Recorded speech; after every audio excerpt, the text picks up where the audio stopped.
Bolehkah berpindah madhab? Pertanyaan. Bolehkah berpindah madhab ketika sholat atau ibadah lainnya? Ini karena pengaruh mulai belajar perbedaan pendapat ulama. Jawaban. Bismillah, wassalatu wassalamu ala rasulillah wa ba'du. Perbedaan dalam masalah ibadah yang ada di masyarakat kita, secara umum bisa kita bagi menjadi dua. Pertama, ikhtilaf tanawu' atau perbedaan yang bersifat keragaman. Ikhtilaf tanawu' merupakan perbedaan yang bersifat variatif, yang semuanya pernah diajarkan Nabi SAW. Umumnya perbedaan ini terkait masalah bentuk dan tata cara ibadah, seperti cara takbiratul ihram, cara bersedekap, doa iftitah, doa ruku', bacaan tasyahud, dan seterusnya. Terkadang dalam perbedaan ini, masing-masing madhab menganut tata cara tertentu dan meninggalkan yang lain. Sehingga pengikut madhab memahami cara itulah yang sesuai dengan madhabnya. Untuk ikhtilaf tanawu', para ulama mengajarkan untuk mengamalkan semuanya, agar sunnah Nabi SAW bisa tetap lestari. Syekhul Islam mengatakan bahwa ibadah-ibadah yang dipraktekkan Nabi SAW secara beragam dianjurkan agar semua ragam itu diamalkan dan tidak ada satupun yang dimakruhkan. Seperti macam-macam tasyahud atau beberapa redaksi doa iftitah, Majmu' Fatawa. Contoh di tempat kita, masyarakat terkadang membaca doa iftitah dengan redaksi Allahumma ba'id baini wa baina khotoyaya dan seterusnya. Ada juga yang membaca iftitah dengan redaksi Allahu akbar kabira walhamdulillahi katsira dan seterusnya. Yang terjadi di masyarakat kita, ketika mereka sudah memilih satu doa iftitah tertentu, itu saja yang dipegangi dan mereka tidak mau membaca doa iftitah yang lain. Padahal sikap yang benar, selama semuanya berdalil, seharusnya diamalkan secara bergantian. Setidaknya ada 3 manfaat ketika kita mengamalkan sunnah-sunnah Nabi SAW yang memiliki banyak ragam secara bergantian. 1. Melestarikan semua sunnah Nabi SAW. Karena ketika kita hanya memilih salah satu dan hanya itulah yang diamalkan, bisa jadi sunnah yang lain akan terlupakan.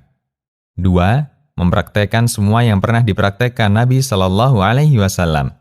Dengan mengamalkan sunnah yang variatif itu secara bergantian, berarti kita mengamalkan semua yang beliau ajarkan dalam masalah itu.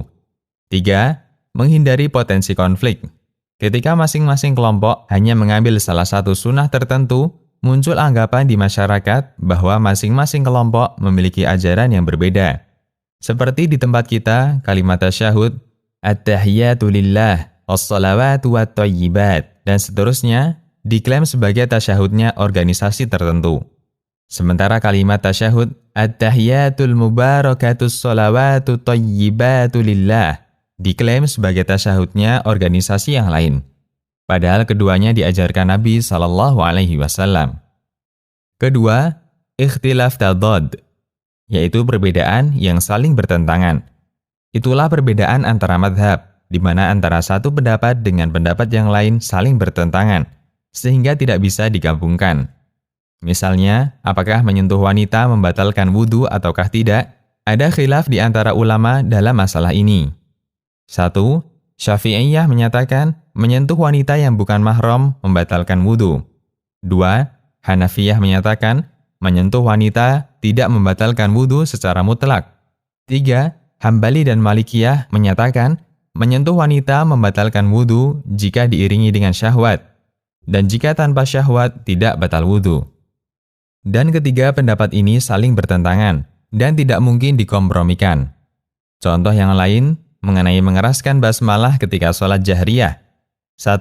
Jumhur ulama berpendapat basmalah dibaca pelan ketika sholat jahriyah. 2. Syafi'iyah berpendapat basmalah dibaca keras ketika sholat jahriyah.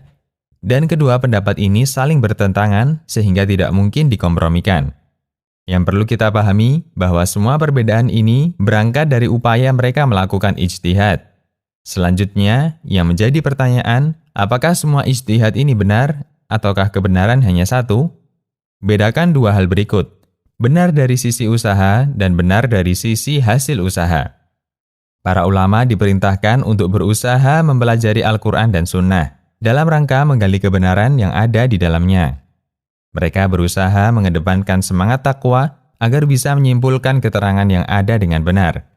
Sehingga dilihat dari sisi usaha, semua benar. Karena semua usaha mereka dilakukan dalam rangka ketakwaan kepada Allah. Namun dilihat dari sisi hasil bisa jadi berbeda. Dan tentu saja hasil yang sesuai kebenaran yang sejatinya hanya satu. Karena itulah mujtahid yang salah dalam mendapatkan hasil ijtihad, mereka tetap mendapatkan pahala meskipun ijtihadnya salah. Nabi SAW bersabda yang artinya, ketika seorang hakim berijtihad lalu dia benar, maka dia berhak mendapat 2 pahala. Namun ketika dia berijtihad lalu dia salah, maka dia mendapat 1 pahala. Hadis riwayat Bukhari dan Muslim. Dalam hadis ini, Allah tetap memberikan nilai untuk usaha ijtihadnya, meskipun hasilnya salah. Artinya, usahanya dibenarkan selama diiringi dengan semangat takwa. Syekhul Islam menjelaskan hal ini dalam Minhaj As-Sunnah An-Nabawiyah. Masyarakat berbeda pendapat apakah semua mujtahid itu benar, ataukah kebenaran hanya satu. Kesimpulannya, jika yang dimaksud benar dalam hal ini adalah benar karena mentaati Allah dan Rasul-Nya, maka semua mujtahid bertakwa kepada Allah semampu mereka. Sehingga mereka adalah orang yang sedang melakukan ketaatan kepada Allah dan Rasul-Nya. Dan Allah tidak akan membebani jiwa melebihi kemampuannya. Sementara mujtahid ini kesulitan untuk mengetahui kebenaran dalam masalah yang dipelajari, sehingga kewajiban itu gugur darinya.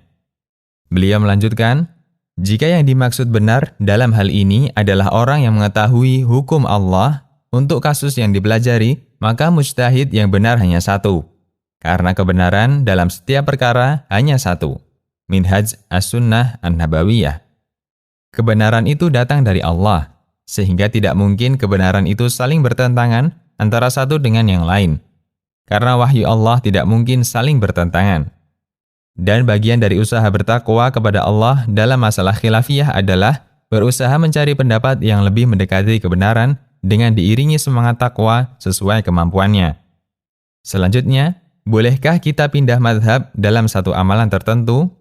Syekhul Islam pernah diminta memberikan penjelasan mengenai pernyataan Najmuddin bin Hamdan.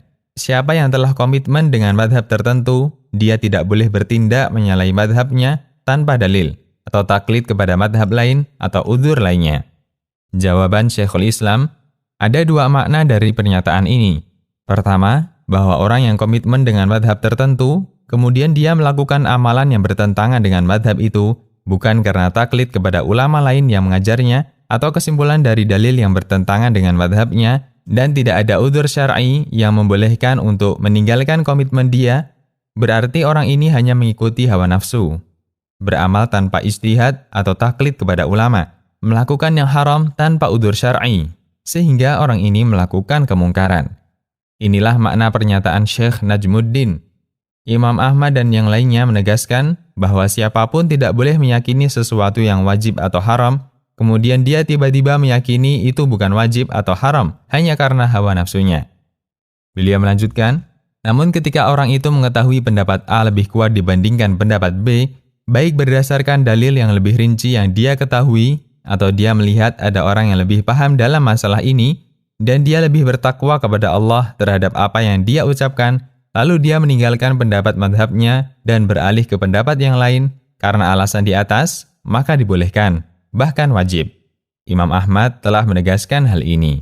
Majmu' Fatawa. Berpindah dari satu madhab ke madhab yang lain dalam satu perkara, karena dia merasa bahwa itu yang lebih sesuai kebenaran, ini dibolehkan, bahkan diharuskan.